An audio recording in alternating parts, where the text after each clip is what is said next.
Hello guys, good morning. I am Urmila ma'am from my con school GGC. तो guys आज हम पढ़ेंगे 6th class subject Hindi lesson number 12 और इसके लेखक है पंडित जवाहरलाल नेहरू, जिन्होंने इसको संसार एक पुस्तक है अंग्रेजी में लिखी थी और इसका हिंदी में अनुवाद किया था मुंशी प्रेमचंद ने। इस पाठ के माध्यम से पंडित जवाहरलाल नेहरू अपनी पुत्री इंदिरा को देश विदेश की जानकारी देते हैं। जब तुम मेरे साथ रहती हो तो अक्सर मुझसे बहुत सी बातें पूछा करती हो। जब तुम मेरे साथ रहती हो तो अक्सर मुझसे बहुत सी बातें पूछा करती हो और मैं उनका जवाब देने की कोशिश करता हूँ।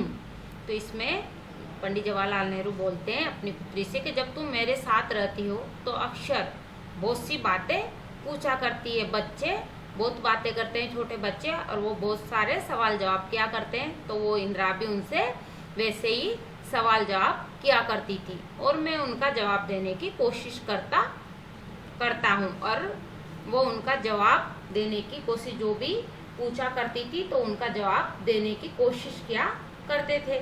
लेकिन अब जब तुम मसूरी में हो और मैं इलाहाबाद में, लेकिन जब वो मसूरी में रहती थी और पंडित जवाहरलाल नेहरू इलाहाबाद में रहते थे, हम दोनों उस तरह बातचीत नहीं कर सकते। तो वो दोनों एक दूसरे से उस तरह से जब पास रहते हैं तो वो बातें होती है, वैसे दूर से इतनी बात होना संभव नहीं थी। इसलिए मैंने इरादा किया है कि कभी कभी तुम्हें इस दुनिया की और उन छोटे बड़े देशों की जो इस दुनिया में है, तो कभी, इसलिए मैंने इरादा किया है, लेखक कहता है कि इसलिए मैंने इरादा किया है कि कभी कभी तुम्हें इस दुनिया की, इस दुनिया, ये संसार की और उन छोटे बड़े देशों की, और वो छोटे और बड़े देश जो इस दुनिया में है, जो इस दुनिया में देशों से दुनिया बनी हुई है, छोटी छोटी कथाएं लिखा करूं, कि छोटी रूप में कथाएं लिखा करो, अर्थात देश विदेश की जानकारी के लिए तुम्हें छोटी छोटी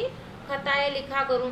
तुमने हिंदुस्तान और इंग्लैंड का कुछ हाल इतिहास में पढ़ा है, कि तुमने हिंदुस्तान और इंग्लैंड के बारे में कुछ हाल ही इतिहास में, अभी इतिहास में पढ़ा है। लेकिन इंग्लैंड केवल एक छोटा सा टापू है, लेकिन इंग्लैंड क्या है, एक छोटा सा टापू है, और हिंदुस्तान जो एक बहुत बड़ा देश है, और हिंदुस्तान एक बहुत बड़ा देश है, फिर भी दुनिया का एक छोटा सा हिस्सा है। फिर भी ये दुनिया इतनी, ये संसार इतना फैला हुआ है कि हिंदुस्तान बहुत बड़ा देश होने के बावजूद भी एक दुनिया का एक छोटा सा हिस्सा है, एक भाग है। अगर तुम्हें इस दुनिया का कुछ हाल जानने का शौक है, अगर तुम इस दुनिया का कुछ और ज़्यादा जानना चाहती हो, इसके बारे में शौक, आदत है, तो तुम्हें सब देशों का और उन सब जातियों का, तो तुम्हें क्या करना पड़ेगा, सब देशों के जितने भी देश है इस संसार में, उनका और उनमें निवास करने वाली जातियां जो इसमें बसी हुई, अर्थात इसमें निवास करती है, ध्यान रखना पड़ेगा, उनका ध्यान रखना पड़ेगा, जानकारी लेना पड़ेगा। केवल उस एक छोटे से देश का नहीं, केवल एक छोटे से देश का नहीं, पूरे देश की जानकारी होना चाहिए जिसमें तुम पैदा हुई हो। केवल तुम्हें इतनी सी जानकारी नहीं होना चाहिए कि जिसमें तुम पैदा हुई हो, जिसमें तुमने जन्म लिया है, बस हम उसी जगह की जानकारी रखें, हमें पूरे संसार की जानकारी होना चाहिए। मुझे मालूम है कि इन छोटे छोटे खतों में बहुत थोड़ी सी बातें ही बतला सकता हूँ। तो लेखक इसमें कहता है कि मुझे मालूम है, मुझे पता है कि इन छोटे छोटे जो खत लिखता हूँ, मैं पत्र लिखता हूँ, बहुत छोटी सी बातें ही बतला सकता हूँ, कि इन पे छोटी छोटी बहुत कम बातें बता सकता हूँ, तुम्हें पहुँचा सकता हूँ तुम्हारे तक। लेकिन मुझे आशा है, लेकिन फिर भी मुझे आशा है, उम्मीद है कि इन थोड़ी सी बातों को भी तुम शौक से पढ़ोगे, फिर भी तुम इन थोड़ी सी बातों को भी बड़े शौक से पढ़ोगी, आनंद के साथ पढ़ोगी और समझोगी, और उसको समझोगी कि दुनिया का एक है, दुनिया एक है, कि ये दुनिया, पूरा संसार एक है, और दूसरे लोग जो इसमें आबाद है, कि दुनिया एक है और दूसरे लोग जो इसमें आबाद है, आबाद का अर्थ है रहते हैं या बसते हैं, हमारे भाई बहन है, और वो जो यहाँ जो लोग बसते हैं वो हमारे क्या हैं, भाई बहन है। जब तुम बड़ी हो जाओगी तो तुम दुनिया और उसके आदमियों का हाल मोटी मोटी किताबों में पढ़ोगी कि जब तुम बड़ी हो जाओगी तो इस दुनिया और उसमें रहने वाले आदमियों का जो हाल है, उनके बारे में जो जानकारी है, वो मोटी मोटी किताबों में पढ़ोगे। अर्थात जैसे जैसे हम बड़े होते जाते हैं तो हमारा ज्ञान भी बढ़ता जाता है, और पहले हम शुरुआत में छोटी पुस्तकें पढ़ते हैं तो फिर धीरे धीरे बड़ी पुस्तकें पढ़ने लगते हैं। तो मोटी मोटी किताबों में पढ़ोगी, अर्थात फिर तुम्हें बड़े बड़े ग्रंथ मिलेंगे, उनमें तुम इनकी जानकारी लोगी। उसमें तुम्हें जितना आनंद मिलेगा उतना किसी कहानी या उपन्यास में नहीं मिला होगा।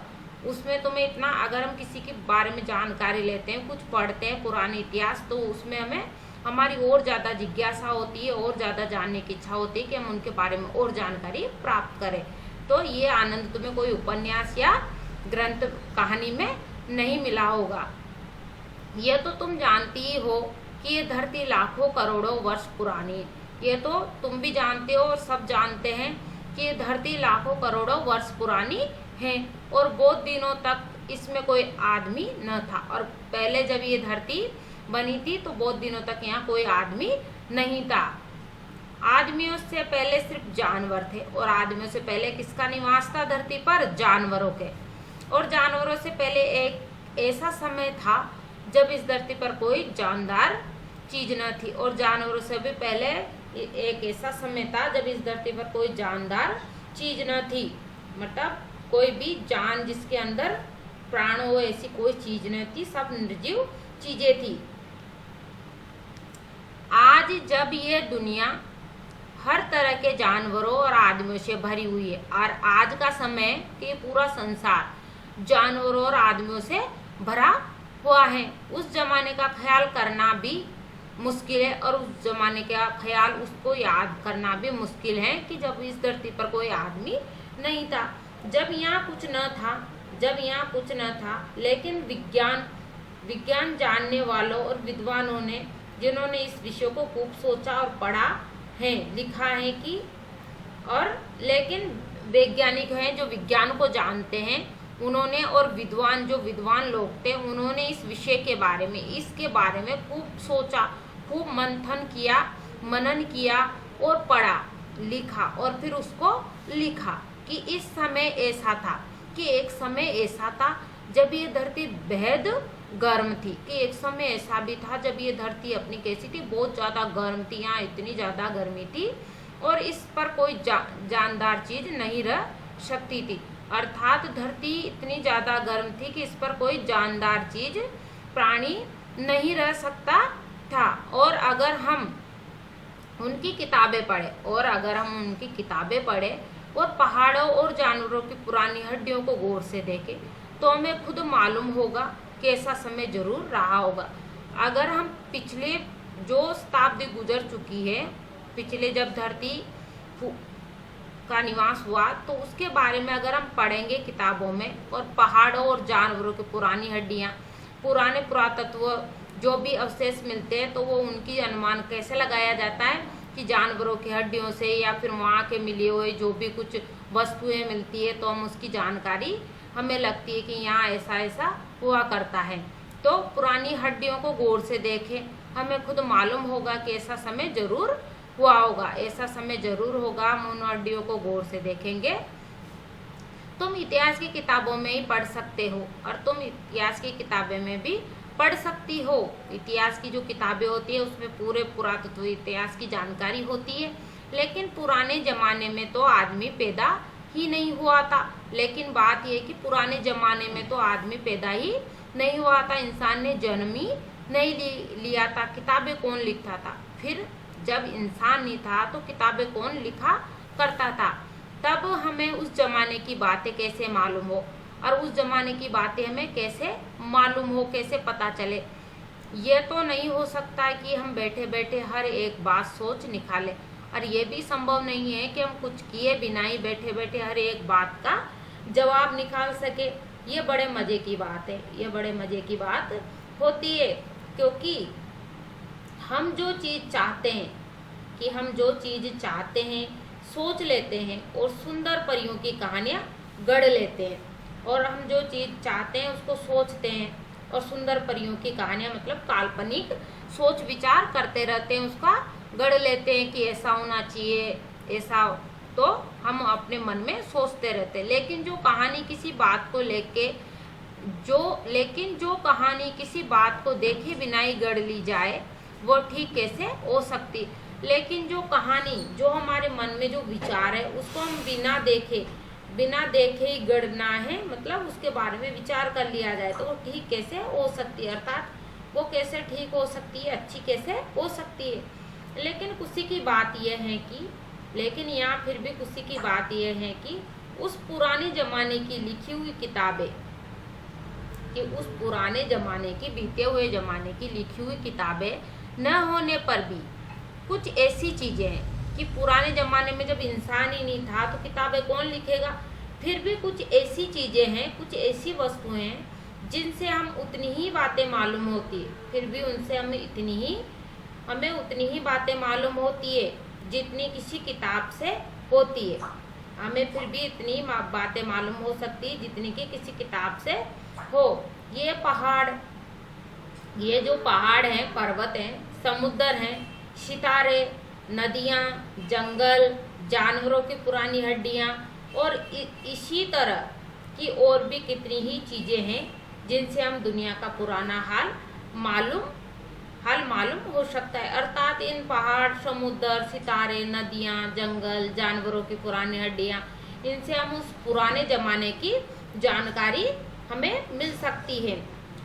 मगर हाल जानने का असली तरीका यह नहीं है, मगर फिर भी हम उनकी जानकारी जानने का असली तरीका यह नहीं है हम केवल दूसरों की लिखी हुई किताबें पढ़ लें, कि हम केवल दूसरों के द्वारा लिखी हुई किताबों को पढ़ लेते हैं, बल्कि खुद संसार रूपी पुस्तक को पढ़ें। कि यह नहीं है कि हम अगर किसी ने लिखी हुई किताब है तो उसको पढ़ते जाए, हमें खुद अपने आप, ये संसार एक पुस्तक है, ये पूरा जो संसार है, दुनिया ही एक पुस्तक है, किताब के भांति है, और हम पुस्तक को पढ़े, हम इसको जाने, इसके बारे में जानकारी प्राप्त करें। मुझे आशा है कि पत्थरों और पहाड़ों को पढ़कर तुम थोड़े ही दिनों में उनका हाल जानना सीख जाओगे। और इसमें लेखक हैं वो कह रहा है कि मुझे आशा है, पंडित जवाहरलाल नेहरू अपनी पुत्री इंदिरा से आशा करते हैं, उम्मीद करते हैं कि मुझे आशा है कि पत्थरों और पहाड़ों को पढ़कर, कि तुम पत्थर और पहाड़ों से जो जानकारी लोगी, उनको जानोगी, परखोगी, पढ़ोगी, तो थोड़े ही दिनों में उनका हाल जानना सीख जाओगे, कि कुछ ही समय में तुम उनके बारे में जान जाओगी। सोचो कितनी मजे की बात है, फिर तुम सोचो कि वो कितनी मजे की बात है। एक छोटा सा रोड़ा कंकड़ जिसे तुम सड़क पर या पहाड़ के नीचे, एक छोटा सा रोड़ा जिसे तुम सड़क पर या पहाड़ के नीचे पड़ा हुआ देखती हो। एक छोटा सा जो रोड़ा होता है, कंकड़ होता है, उसे या तो तुम सड़क पर, रास्ते पे, या पहाड़ पर, या किसी पहाड़ पर, पर्वतों पर नीचे पड़ा हुआ देखती हो। शायद संसार की पुस्तक का छोटा सा पृष्ठ हो, शायद ऐसा लगता है जैसे इस संसार की, दुनिया की जो किताब है उसका एक छोटा सा पेज हो। शायद उसी से तुम्हें कोई नई बात मालूम हो जाए, और शायद तुम्हें उसी से कोई नई बात मालूम हो जाए। शर्त यही है कि तुम्हें उसे पढ़ना आता हो, और इसके लिए क्या शर्त होना चाहिए कि तुम्हें उसको पढ़ना, उसकी जानकारी लेना आता हो। कोई जबान नहीं है उर्दू, हिंदी या अंग्रेजी सीखने के लिए। कोई ऐसी जबान नहीं है जिससे हम हिंदी, उर्दू या अंग्रेजी सीखने के लिए तुम्हें उसके अक्षर सीखने होते। उसके लिए हमें क्या करना पड़ता है, उनके अक्षरों का ज्ञान सीखना होता है। इसी तरह पहले तुम्हें प्रकृति के अक्षर पढ़ने पड़ेंगे। उसके हम अगर किसी के बारे में जानकारी प्राप्त करना चाहते हैं तो उसके लिए हमें सबसे पहले क्या करना पड़ेगा, उस खुद के बारे में जानकारी लेना पड़ेगा। जैसे प्रकृति को पढ़ने के पहले, प्रकृति की जानकारी लेने के पहले प्रकृति के अक्षर पढ़ने पड़ेंगे, तभी तुम उसकी जानकारी उसके पत्थरों और चट्टानों की किताब से पढ़ सकोगी। तभी तुम उसकी जानकारी पत्थरों और चट्टानों की किताबों से पढ़ सकोगी। शायद अब भी तुम उसे थोड़ा थोड़ा पढ़ना जानती हो, और शायद अब भी तुम कुछ कुछ उसको पढ़ना जानती हो। जब तुम कोई छोटा सा गोल चमकीला रोड़ा देखती हो, कि जब तुम कोई छोटा सा चमकीला रोड़ा पत्थर देखती हो तो क्या वो तुम्हें कुछ नहीं बतलाता, कि वो तुम्हें कुछ नहीं बतलाता, कुछ याद नहीं दिलाता। ये कैसे गोल है? अगर हम किसी चीज को देखते हैं तो उसके बारे में सोचते हैं ये कैसे है, तो ये कैसे गोल है, ये कैसे गोल है, इसका आकार गोल क्यों है, ये चिकना क्यों है, इसका इस सतह इतनी चिकनी मुलायम क्यों है, और चमकीला इसकी चमक इतनी तेज क्यों हो गया, इसके खुरदरे किनारे या कोने क्या हुए, कि इसके खुरदरे मतलब जब छूने पर अजीब सा खुरदरापन लगे, तो किनारे या कोने ऐसे क्यों हुए। अगर तुम किसी बड़ी चट्टान को तोड़कर टुकड़े टुकड़े कर डालो तो हर एक टुकड़ा खुरदरा और नुकीला होगा। अगर हम किसी चट्टान, बड़ी जो चट्टान होती है, पर्वत पत्थर होते हैं, उनको तोड़कर उनके टुकड़े कर डालते हैं, तो हर एक टुकड़ा होता है वो खुरदरा और नुकीला होता है। ये गोल चिकने रोड़े की तरह बिल्कुल नहीं होते, और ये गोल चिकने पत्थर की तरह बिल्कुल ही नहीं होते। फिर ये रोड़ा कैसे इतना चमकीला, चिकना और गोल हो गया? फिर भी ये जो एक पत्थर है जिसको देखा है, तो वो इतना चमकीला, चिकना और गोल क्यों हो गया? अगर तुम्हारी आंखें देखे और कान सुने, अगर तुम्हारी आंखें देख सकती हो और कानों से तुम्हें सुनाई दे सकता है, तो तुम उसी के मुंह से उसकी कहानी सुन सकती हो, कि तुम उसी के मुंह से उसकी कहानी सुन सकती हो, उसके बारे में जानकारी ले सकते हो। वह तुमसे कहेगा कि एक समय था जिसे शायद बहुत दिन गुजरे हो, कि एक ऐसा जिसे शायद बहुत दिन गुजर चुके हो, बहुत साल गुजर हो गए हो। वो भी एक चट्टान का टुकड़ा था, कि वो भी एक क्या था? चट्टान का, एक पत्थर का बड़ा सा टुकड़ा था। ठीक उसी टुकड़े की तरह उसमें किनारे और कोने थे, जिसे तुम बड़ी चट्टान से तोड़ती हो, जिसे तुम जो बड़े पर्वत होते हैं उनसे तुम तोड़ते हो, उनको अलग करते हो। शायद वो किसी पहाड़ के दामन में पड़ा रहा, शायद वो किसी पहाड़ के, किसी पर्वत के दामन में उसके साथ मिला रहा हो। तब पानी आया, और तब क्या हुआ? पानी आया और उसे बहाकर छोटी घाटी तक ले गया। उस पहाड़ के जो टुकड़ा था, पत्थर था, उसको पहाड़ से अलग करके तब पानी आया और उसे बहाकर वहां से छोटी घाटी तक ले गया। जो छोटी घाटी है वहां तक ले गया। वहां से एक पहाड़ी नाले ने ढकेल कर उसे एक छोटे से दरिया में पहुंचा दिया। और फिर वहां से भी उस पत्थर का क्या हुआ? एक पहाड़ी नाला जिसने उसे वहां से भी ढकेल कर आगे खिसका दिया और एक छोटे से दरिया में, जहाँ छोटा सा दरिया था, वहां पहुंचा दिया। इस छोटे से दरिया से हमें बड़े दरिया में पहुंचा, और उस छोटे से दरिया से फिर वो और भी आगे बड़े दरिया में जा पहुंचा। इसी बीच वो दरिया के पेंदे में लुढ़कता रहा, और इसी बीच क्या हुआ कि वो जो दरिया था उसके पेंदे में नीचे की तह में लुढ़कता खिसक रहा था। उसके किनारे घिस गए, और क्या हुआ? वो वहां से खिसकता पत्थर गया तो उसके किनारे घिस गए, पानी में पड़े और टकरा के उसके किनारे घिस गए, और वो चिकना और चमकदार हो गया। और वो जगह जगह वो टकराया तो उससे वो क्या हुआ? चिकना हो गया और चमकदार, चमकीला हो गया। इस तरह वह कंकड़ बना, और इसी तरह वो एक बड़ा सा पत्थर क्या बन गया? कंकड़ का रूप ले लिया। एक छोटा सा कंकड़ बना और तुम्हारे सामने है, और जो अब क्या है? तुम्हारे सामने, तुम्हारी आंखों के सामने। किसी वजह से दरिया उसे छोड़ गया, और किसी वजह से क्या हुआ कि वो दरिया, पानी का जो दरिया था, वो उसे छोड़ गया, और तुम उसे पा गई। और क्या हुआ कि वो उस पानी का दरिया उसे छोड़ गया और तुमने उसे पा लिया। पत्थर चमकीला था इसलिए उन्होंने उसको ले लिया। अगर दरिया उसे और आगे ले जाता, अगर वो पानी का जो दरिया था, पानी का बहाव उसे और आगे ले जाता, तो वो छोटा होते होते अंत में बालू का एक जर्रा हो जाता, और अंत में क्या होता? छोटा होते होते अंत में बालू का, जो रेत का एक जर्रा, एक कण हो जाता, रेत के कण में परिवर्तन हो जाता और समुद्र के किनारे अपने भाइयों से जा मिलता।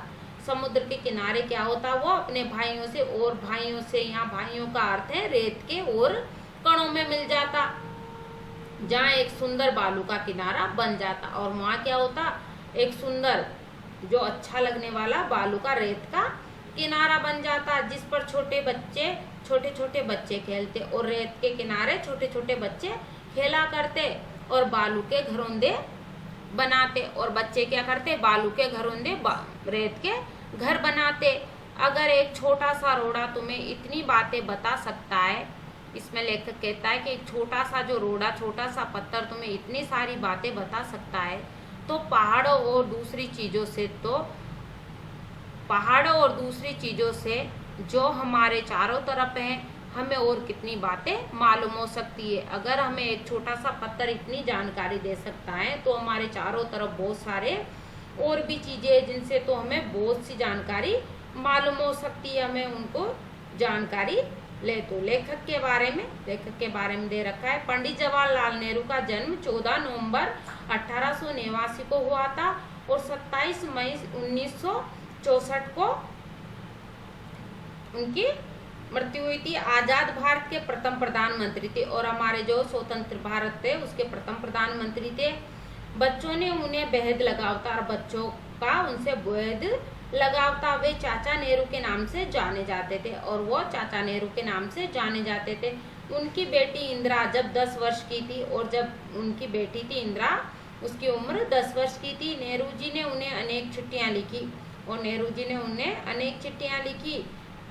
इनमें बताया गया है कि पृथ्वी की शुरुआत कैसे हुई है और उन चिट्ठियों में जानकारी दी गई है कि पृथ्वी की शुरुआत कैसे हुई है और मनुष्य ने अपने आप को कैसे धीरे धीरे समझा पहचाना, और मनुष्य ने किस तरह अपने आप को धीरे धीरे समझा है, पहचाना है। ये चिट्ठियां बच्चों में अपने आसपास की दुनिया के बारे में सोचने, समझने और जानने की उत्सुकता पैदा करती है। और ये चिट्ठियां क्या करती है, बच्चों को अपने आसपास की दुनिया को सोचने समझने की जानकारी देती है। नेहरू जी को अपने देश के बारे में बोलने बताने में विशेष आनंद आता था, और नेहरू जी थे वो अपने देश के बारे में जानकारी देने में उनको विशेष आनंद आता था। ये सभी चिट्ठियां पिता के पत्र पुत्री के नाम, और ये सभी चिट्ठियां किस नाम से जानी जाती है कि पिता के पत्र पुत्री के नाम, पुस्तक में संकलित है। ये पुस्तक है पिता के पत्र पुत्री के नाम, उसमें संकलित है, उसमें संग्रह की गई है। इनको संसार पुस्तक है, इस पुस्तक से साबार लिया गया है। खास बात यह है कि ये पत्र नेहरू जी ने अंग्रेजी में लिखे थे, और खास बात यह है कि ये जो पत्र थे ये नेहरू जी ने किस भाषा में लिखे थे, अंग्रेजी में। इनका हिंदी में अनुवाद हिंदी के मशहूर उपन्यासकार मुंशी प्रेमचंद ने किया था, और इसका हिंदी में अनुवाद जो हिंदी के मशहूर बहुत जाने माने उपन्यासकार है मुंशी प्रेमचंद, उन्होंने हिंदी में अनुवाद किया था। अभ्यास प्रश्न,